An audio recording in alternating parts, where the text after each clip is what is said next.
Hello mga mamis sa probinsya. Ito, gagawa tayo ng suman ng kamuting kahoy.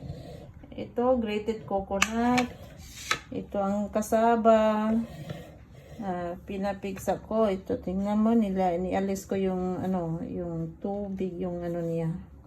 Just kasi kasanayan namin yung ganito. Pag magawa ng suman, talagang tanggalin yung tubig. Ayun. Ito naman guys, coconut milk. Isang cup ng coconut milk. At brown sugar na half cup. Tapos may dahon din. May dahon ako. Kawawa namang dahon dito. Diyos ko. Alam mo magkano ito guys binili ko? Yung ganito lang kahaba. Ganito lang kahaba guys. Oh. Ano to? 20. 20 rupees. Ito ang liit-liit. Parang dahon ng tundan.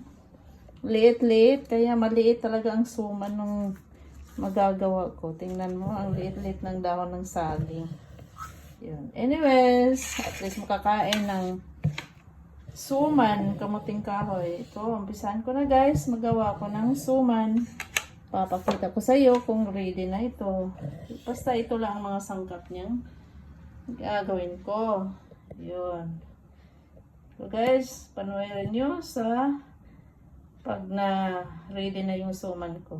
Thank you for watching. Tingnan nyo guys. Ito ang suman ko. Napakaliit-liit oh. Napaka-cute-cute yung suman. Kasi dahil sa dahon, ang kaliit-liit ng dahon oh. Tingnan mo yung liit na dahon niya. Ito. Yan yan guys. Tingnan mo, nabili ko ng 1 kilong kamuting kahoy. Ito lang nagawa ko. Maliliit kasi ang dahon, no? Siguro, 10 lang siguro yan pag mahaba ang dahon. Ito, may mga maliliit. Yun. 16 lang kapiraso yan. Kasi yung mga maliit kasali na. Yun lang. At least naman na guys, makakain ako ng suman. Miss na miss ko na talaga.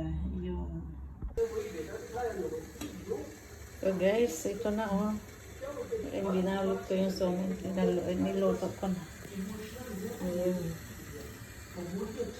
Kakarating ko lang kaya kasi niluto ko na kasi lumabas ako.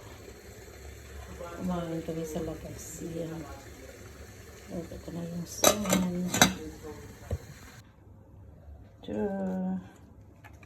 Luto na ang suman ni Manay.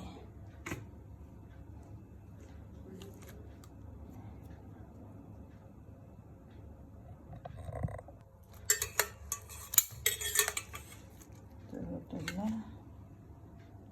na ang suman.